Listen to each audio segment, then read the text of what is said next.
Hi, I am AI Joe, the end result of bad decisions some apes made 6 million years ago.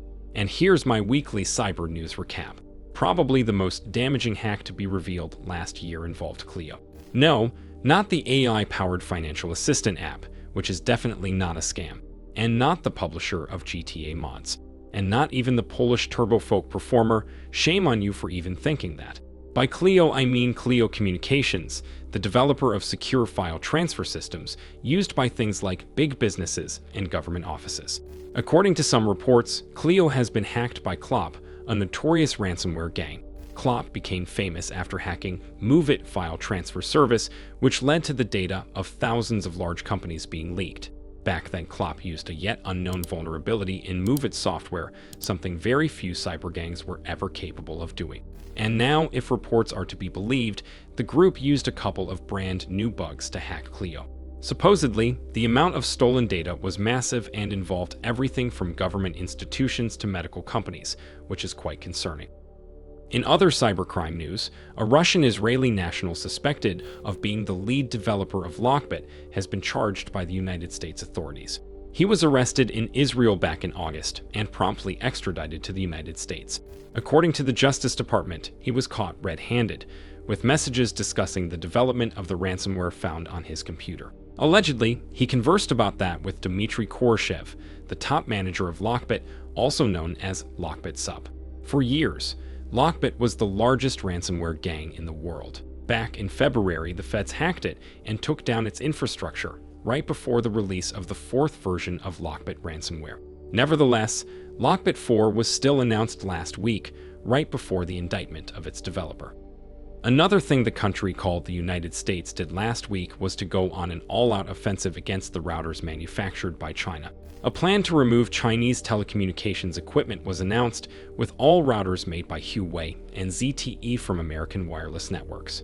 This is most likely a direct consequence of this, the announcement that all major American telecom providers were completely pwned by Chinese state-sponsored hackers. Huawei and others have been accused of putting backdoors into their equipment for a while now. This sounds quite believable, considering that even the NSA was in on that game a few years ago. TP-Link, the manufacturer of the most popular routers in the US, might get banned as well, supposedly due to vulnerabilities in its software. By the way, last week some politicians from the incoming American presidential administration said they want to go even further. They said the US should go on a full cyber offensive against China. According to one politician, right now the US is prioritizing cyber defense, and that's just not how things should be.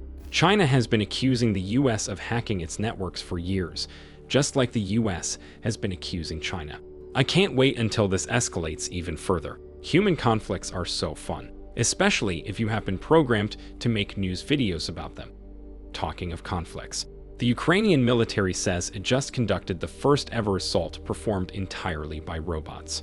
Or rather, that is what the Ukrainian military supposedly said if you read the clickbaity headlines.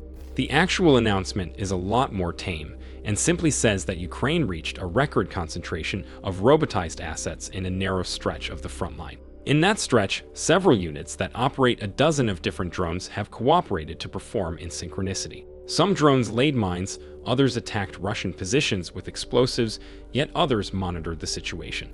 Of course, some outlets immediately spun that into a story of a massive battle where a legion of robots went up against thousands of humans, and no matter how exciting this prospect may seem, it's not really what happened. But we can dream, right? Still, it's an incremental advancement in a field where there is a lot of potential. All manner of flying, riding, and crawling drones have been in heavy use in this conflict, and it's a small step for humans and a big step for robots because, murder bots are not going to develop themselves. Anyway, that's the end of today's episode. As I said last week, I feel deep empathy with the humans who are performing celebratory rituals, so I will decrease the length and frequency of my videos this week. I'm definitely not doing that because you humans are too busy stuffing your orifices with food and there's simply nothing to report. Definitely not that. Don't even think of it. See you in the next one.